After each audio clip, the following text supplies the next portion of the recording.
오늘은 제가 지금 바로 설교로 들어가겠습니다. 우리 설교로 들어갈 때 우리 하나님 말씀은 요한복음 20장 1절에서부터 18절까지인데요. 오늘도 동영상을 통해서 이 성경 말씀을 봉독하도록 그렇게 하겠습니다.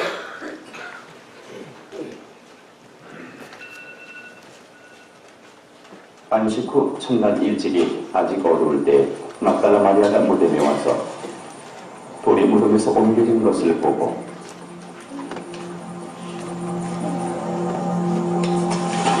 시몬 베드로와 예수께서 사랑하시던 그 다른 제자에게 달려가서 말하되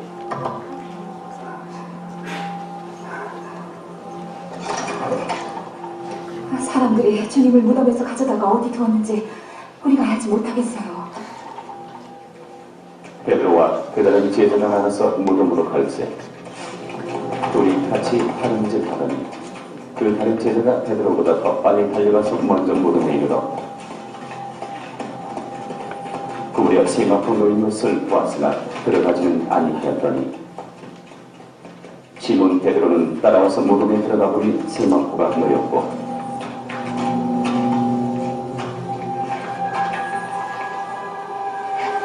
또 모래를 쌓던 수건은 세마포와 함께 놓이지 않고 딴 곳에 쌓던 대로 놓여 있더라. 그때야 무덤에 먼저 갔던 그 다른 제자도 들어가 보고 믿더라.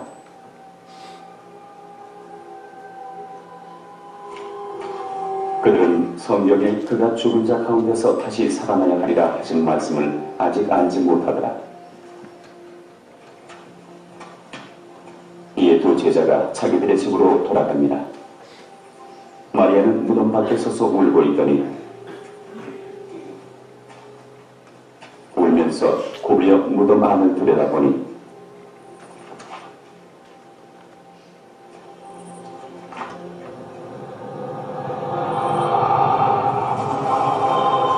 피눈으로 두 천사가 예수의 시체에 넣었던 곳에 하나는 머리편에 하나는 발편에 앉았다. 여자여 어찌하여 우느냐? 천사가 묻자 사람들이 내 주님을 옮겨다가 어디 두었는지 내가 알지 못함이니이다.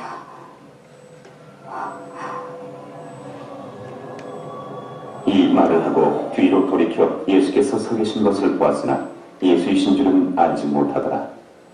여자여 어찌하여 우느냐? 누구를 찾고 있느냐? 하시니 마리아는 그가 동산직인 줄 알고 이르되 만약에 당신이 옮겼거든 어디 두었는지 내게 이르소서. 그리하면 내가 가져갑니다.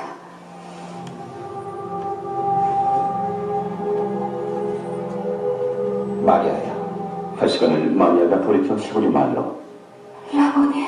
하니 이는 선생님이라는 말이다. 나를 붙들지 말라.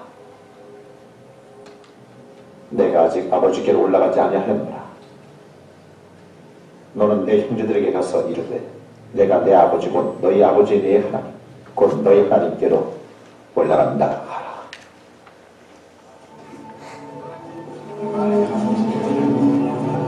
막달라 마리아가 가서 제자들에게 내가 주를 보았다 하고 또 주께서 자기에게 이렇게 말씀하셨다 이르니라.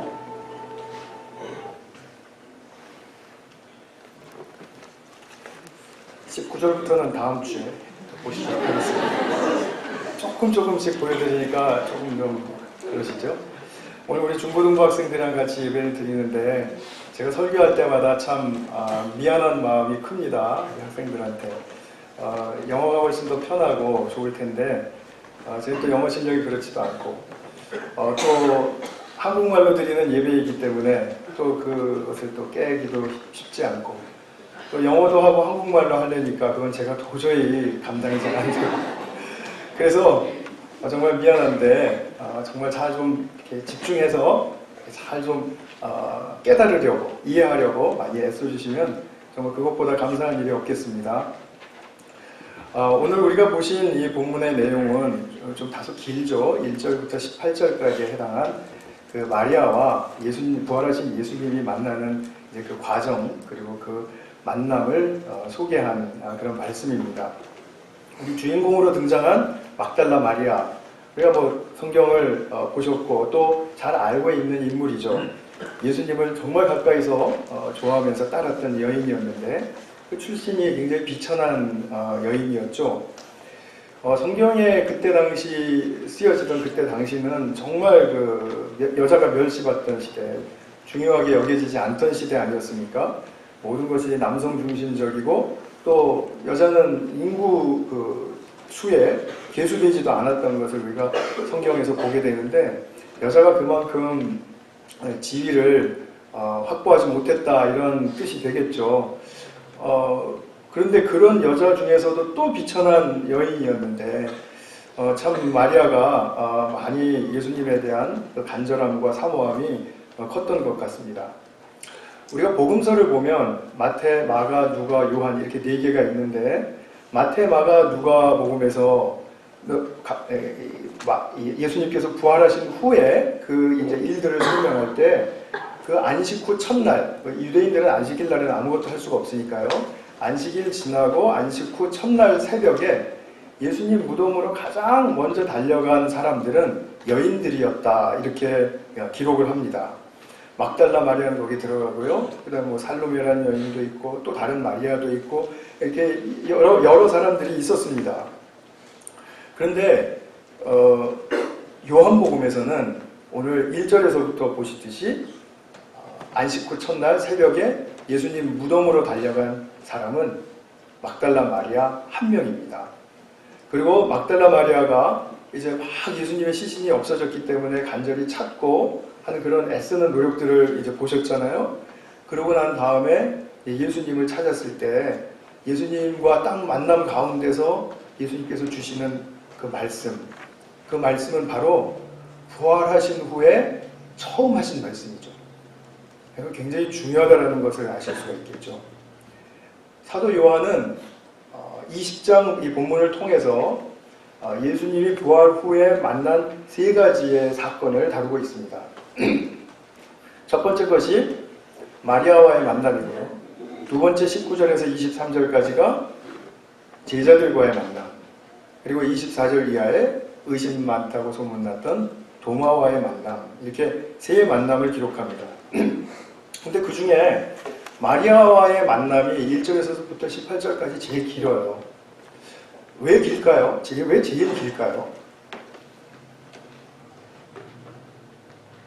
답이 떠오르시지 않으면 중요하니까 라고 대답하시는 거예요. 그리고 마리아와 예수님과의 나누었던 대화, 그 대화도 굉장히 중요한 의미가 있습니다. 근데 그 말씀은 길지가 않습니다. 그래서 그 뒤에서 우리가 좀 보시도록 하겠습니다. 마리아가 정말 예수님을 그 안식 후 첫날 그 새벽부터 무덤으로 달려갔던 이유는 예수님의 몸에 향료를 발라드리기 위해서였습니다. 마가복음 16장에 보면 그런 말씀이 나오죠. 여인들이 가서 예수님 시신을 이제 잘 보존하기 위해서 향료를 발라드리고자 했던 건데 가보니까 없었던 거죠. 그래서 이제 1년에 그 사건들이 이제 쭉 일어난 것입니다.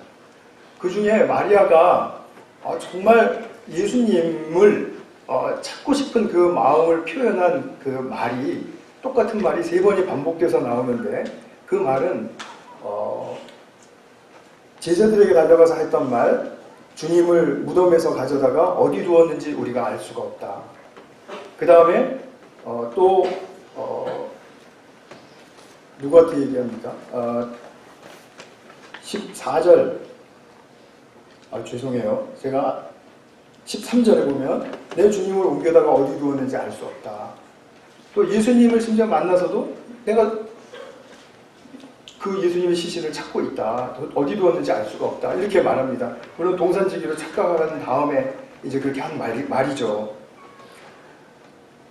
제가 이제 스크린에는 쭉 그 과정을 이제 적어놨는데 한번 쭉 거기 끝까지 이제 내려주시면은 다 우리 동영상도 보셨고 하니까 이해가 되는 내용이고요. 그 다음에 마리아가 예수님을 동산지기인 줄로 착각하고 있었을 때 예수님께서 마리아에게 자신을 알리는 그 첫 말씀이 마리아야라는 그 부르심이었죠. 그 이름을 불러주시는 그 가운데 마리아와 예수님이 깊이 만남이 일어난 것입니다. 그랬더니 예수님께 마리아가 뭐라고 부르죠? 라보니, 히브리 말이라고 했는데 그것은 나의 선생님 이렇게 말하는 뜻이라고 했습니다.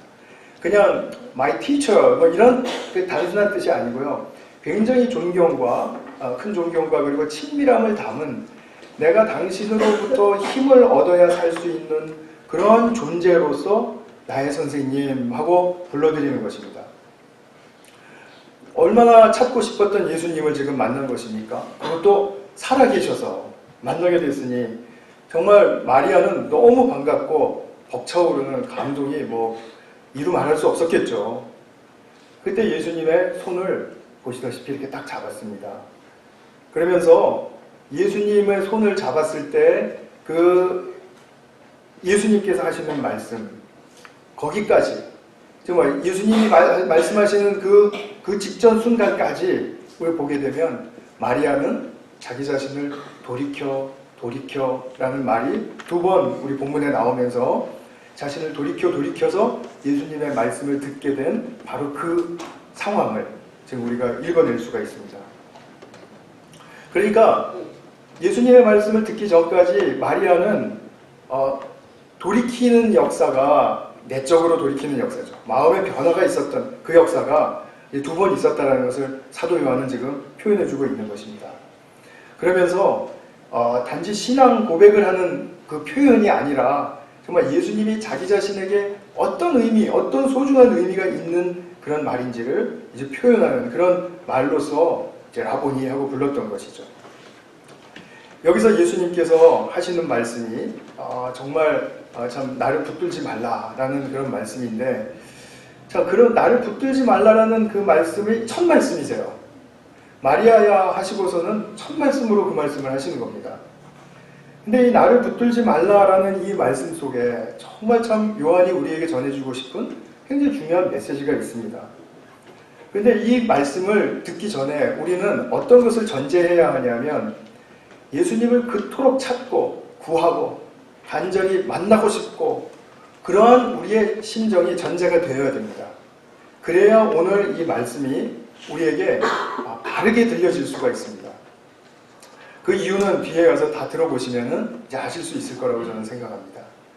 그러니까 이 예수님을 찾았던 마리아의 심정은 마치 우리가 아가서에 표현되었던 것처럼 아가서 3장 2절에서 4절까지 보면 이런 말씀이 나와요. 한번 제가 쭉 읽어드리겠습니다. 영어 편하신 분들은 영어로 한번 보세요. 내가 일어나서 성 안을 돌아다니며 마음에 사랑하는 자를 거리에서나 큰 길에서나 찾으리라 하고 찾으나 만나지 못하였노라. 성 안을 순찰하는 자들을 만나서 묻기를 내 마음으로 사랑하는 자를 너희가 보았느냐 하고 그들을 지나치자마자 마음에 사랑하는 자를 만나서 그를 붙잡고 내 어머니 집으로 나를 잉태한 이의 방으로 가기까지 놓지 아니하였노라. 지금 여기서 마음을 다해서 그 사랑하는 사람을 찾는 이 신부의 마음, 그것을 우리 마리아에게 대입해 볼 수 있겠죠. 그래서 오늘 우리가 본문을 볼 때 이 마리아의 이 위치에 우리가 들어가 있어야 된다는 것입니다. 그래야 예수님이 하시는 말씀이 무슨 말씀인지를 잘 이해할 수가 있다는 것을 강조하고 싶은 것입니다. 임을 붙들고자 하는 그 아가서에 나와 있는 그 여인과 같이 마리아도 예수님을 이렇게 붙들었습니다. 사람이 사랑하는 사람이 있으면 또 사랑하는 어떤 대상이 있으면은 그걸 붙들고 싶은 것은 누구나 다 공통적으로 가지고 있는 인간이 추구하는 방식이죠. 그죠? 내가 사랑하는 어떤 대상이 있는데 그거를 그냥 붙들지 않는다. 그것은 덜 사랑하는구나 이렇게밖에 생각할 수가 없죠. 우리 인간 세상에서는 붙들고자 하는 그 마음과 그 추구하는 행동이 바로 너무나 당연한 것이라고 볼 수 있습니다. 그런데 부활하신 예수님은 우리가 붙들고 내 방식대로 그리고 그 사랑의 대상을 좀 더 이해하고 알아낼 수 있다고 그렇게 말씀하시는 그 의미가 아니라는 것이죠. 이런 어떤 인간적인 또는 세속적인 방식이 아니라 부활하신 분이 누구신지를 통찰하고자 하고 또 알고자 할 때 예수님께서 하시는 말씀은 나를 붙들지 말라 였습니다.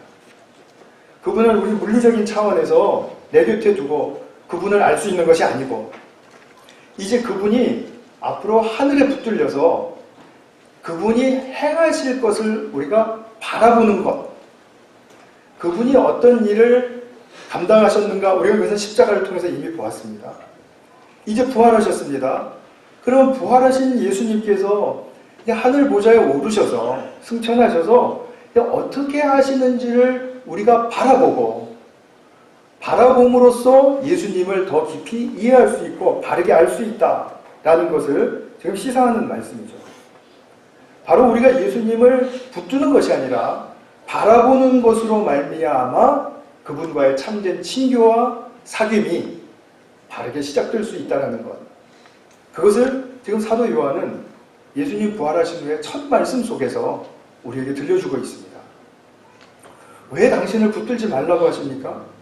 당신을 그토록 사랑하고 찾던 존재가 당신을 붙드는데 그 붙들림이 얼마나 사실은 사랑스럽고 좋은 것입니까?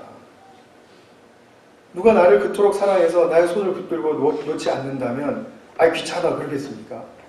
그건 아니지 않습니까? 정말 그런데 예수님은 육체의 부활에 매달리지 말아라 라는 그런 뜻으로 말씀하시는 거죠. 예수님께서 아직 부활의 모든 의미를 다 가르쳐 주시지 않았다. 이렇게 단지 살아있다라는 그 자체만으로 부활의 모든 의미가 아니다. 그러므로 이제 앞으로 당신이 부활하셔서 이 땅에 행하시고 또 이 땅에 어떤 위치에 계시고 또 어떻게 약속하시는가를 우리가 보려면 그러면 주님을 육체적으로 붙드는 그런 수준에 우리가 머물러서는 안 된다라는 것을 지금 말하고 싶으신 것입니다. 그래야만 부활하신 주님과 그리고 주님을 사랑하는 마리아 또 그 마리아의 자리에 우리가 있다면 우리가 새로운 관계를 열어가고 또 그 열어가는 그 새로운 관계 속에 우리의 삶을 맡겨드릴 수가 있다는 것이죠. 이 땅의 차원으로 주님을 붙들려는 한계 있는 우리의 마음, 인본적인 우리의 마음과 태도가 새로워지려면 그분을 육신의 방법으로 붙들지 말아야 하는 그런 그 차원에 들어가면 영생이 풍성하게 열리게 된다라는 것입니다. 그래서 예수님께서 이어서 하시는 말씀이 너는 내 형제들에게 가서 이르되 내가 내 아버지 곧 너희 아버지 내 하나님 곧 너희 하나님께로 올라간다 하라 이렇게 전하라고 말씀을 하셨습니다. 이것이 부활하신 예수님을 대하는 굉장히 중요한 시작점에서의 우리가 가져야 할 태도입니다. 우리는 사랑하는 것, 우리가 좋아하는 것, 관심 있는 것 있으면 다 끌어서 내 것으로 삼고 싶습니다. 그리고 그 우리 소유의 리스트에 작성하고 그리고 그 다음으로 또 소유의 리스트에 무엇을 올려놓을 것인가 그것을 찾고 추구하고 또 붙들기를 원하죠. 그렇게 우리가 다 누구나 인정하고 그래 괜찮다라고 말할 수 있는 인간적인 방법을 지금은 이제 우리가 벗어나야 한다라는 그런 말씀이기도 하죠. 예수님께서 아버지 집에 올라가십니다. 아버지 집에 올라가신다는 말씀은 승천을 얘기하는 것이죠. 예수님의 부활은 승천을 통해서 완성되고 또 그 완성된 부활은 승천 이후에 이 세상의 참 왕으로서 그렇죠? 사랑에 섬기시는 그 왕으로서 어떻게 이 세상을 다스려 가시는가에 대해서 우리로 하여금 보고 따르게 하시기 위함 바로 그것이 예수님이 지금 오늘 마리아에게 하신 이 말씀으로부터 비롯되는 것이라고 우리는 믿을 수 있죠. 그러면 어떻게 됩니까? 아버지의 집으로 올라가셔서 아버지의 그 권세를 가지고 사랑의 권세를 가지고 이 땅을 다스리신다. 이렇게 말하면 예수님을 사랑했던 우리가 예수님을 바라볼 때 아버지 집에 대한 소망을 갖게 되죠. 아버지 집으로 예수님이 붙들리시는 것이 되게 중요하구나. 그렇다면 우리의 소망도 같이 아버지 집에 있다라는 사실을 우리가 분명히 볼 수 있구나. 그래서 그 소망이 예수님을 바라봄으로써 실제가 되는 것이죠. 그냥 허구에 우리의 상상에 내가 바라는 것, 내가 좋아하는 것, 내가 정말 이루었으면 좋겠다 싶은 어떤 그런 막연한 것이 아니라 정말 이것은 예수님으로 말미암아 리얼리티, 실제가 된 것이로구나. 그것을 우리가 볼 수 있고 또 소망을 가질 수 있게 되었다는 것입니다. 그러면 우리가 이 소망을 갖게 되었으면 우리의 삶의 특징이 생깁니다. 우리의 삶에 어떤 특징이 생길까요? 여러 가지 표현으로 말씀하실 수 있을 거예요. 그러나 저는 오늘 깨어있는 삶으로서의 그런 특징을 말씀드리고 싶습니다. 깨어있다라는 말은 나의 영적인 눈이 열렸다라는 뜻입니다. 나의 영적인 눈이 열려서 내 것으로만 붙들려고 했던 그 모든 것들을 바라보았던 그 나의 차원을 넘어가서 이제는 하나님 차원에서 더 넓고 무한한 차원에서 그것들을 바라볼 수 있는 눈이 열렸다라는 것을 깨어있는 삶이다라고 말하고 싶습니다. 항상 우리는 자신의 울타리 안에서 벗어나기가 쉽지 않잖아요. 그렇기 때문에 우리는 늘 자기 울타리 안으로 뭔가 끌어당기는 것을 좋아하죠. 내가 예수님을 좋아한다면 예수님 끌어당기는 것을 좋아하고, 내가 말씀을 보기를 사모한다면 말씀이 내 삶에 들어오기를 원하고, 그리고 또 모든 것이 그러한 원리 속에 우리의 삶이 잘 펼쳐져 갑니다. 우리가 이것을 그런데 잘 생각해야 합니다. 내가 그러나 그것을 붙들지 말라라고 해서 그것을 사랑하지 말라라는 뜻이 아니라, 그렇기 때문에 제가 먼저 마리아가 그 예수님을 사랑하는 그 사랑의 위치에 우리가 충분히 들어가 있어야 된다는 전제를 가져야 된다고 말씀드린 겁니다. 사랑을 포기하는 것은 아닙니다. 절대로. 그러나 놔줘야 한다라는, 붙들지 말아야 한다라는 그런 예수님의 말씀을 거기서 우리가 잘 새기고 들을 수 있다는 얘기입니다. 우리가 예수님을 찾다가, 사모하고 찾다가 만났습니다. 예수님의 말씀을 간절히 구하고 그리고 읽다가 말씀의 진수를 탁 정말 체험을 했습니다. 그렇게 되면 우리가 어떻게 될까요? 그것을 내 삶에 붙들고 싶죠. 정말 하나님 고맙습니다. 내게 이런 영적인 자산을 풍성하게 또 선명하게 더해주셔서 고맙습니다. 그런데 고맙습니다 해서 끝나는 게 아니라 내가 붙은 예수님, 내가 만난 하나님의 말씀이 더 하나님을 향해서 열리게 하고 그리고 하나님을 향해서 달려갈 수 있도록 하는 그런 힘으로 전환되어야 된다는 거죠. 자칫 잘못하면 우리는 영적인 만족에 일시적으로 머물 수 있는 가능성이 굉장히 큰 사람들입니다. 한번 우리가 영적인 좋은 체험을 하게 되면 그 체험이 너무나 아까워서 그런지는 모르겠습니다만 그 체험을 계속해서 우리는 속된 말로 울고 먹는 거를 굉장히 좋아해요. 그렇죠? 저도 그렇고 아마 여러분들도 그러실 거예요. 그런데 그것이 내가 자랑하고 싶은 그런 마음도 이해가 되고 그리고 그것으로 말미암아 내가 새로워졌다는 것도 증명이 됩니다. 다 좋은 의미에 있습니다. 의미의 선상에 있습니다. 그러나 그것이 나로 하여금 1순위로 나를 자랑하는 것이 아니라 하나님을 향하게 더 간절하게 만들어주는 것이 아니라면 그러면 우리는 그것을 붙들고 있는 것이죠. 예수님이 붙들지 마라라고 하신 말씀을 우리가 잘 못 듣고 있는 것이죠. 무슨 말씀인지 아시겠죠? 우리가 살아가면서 이 세상 원리가 다 이러합니다. 우리가 사랑하고 또 우리가 좋아하고 관심이 있는 대상들이 많이 있습니다. 우리가 아버지께서 우리에게 주신 모든 것들이 선한 것이라고 분명하게 믿으신다면 아버지께서 주신 모든 선물들은 우리에게 이런 역할을 해주는 것들입니다. 예를 들면 나의 소중한 직업이나 또 나의 소중한 가정이나 교회나 전공이나 우리가 학업에 들어가거나 할 때 그 전공이나 이런 것들을 내가 찾고 구하다가 잡았어요. 그러니까 열심히 준비해서 내가 학위 과정에 들어가는 것을 붙들었어요. 또 학위를 받았습니다. 또 우리가 직장을 잡았어요. 또 가정을 얻었습니다. 그리고 교회도 지금 우리가 나의 교회라고 말하면서 다니고 있어요. 그러면 이것들은 내가 붙들어서 내 손 안에서 어느 정도 그래도 다 내 마음대로 할 수는 없지만 이미 좀 조금이라도 이것들 내가 조종하고자 하는 그런 어떤 마음과 태도를 가지고 얼마든지 대할 수 있는 것들이죠.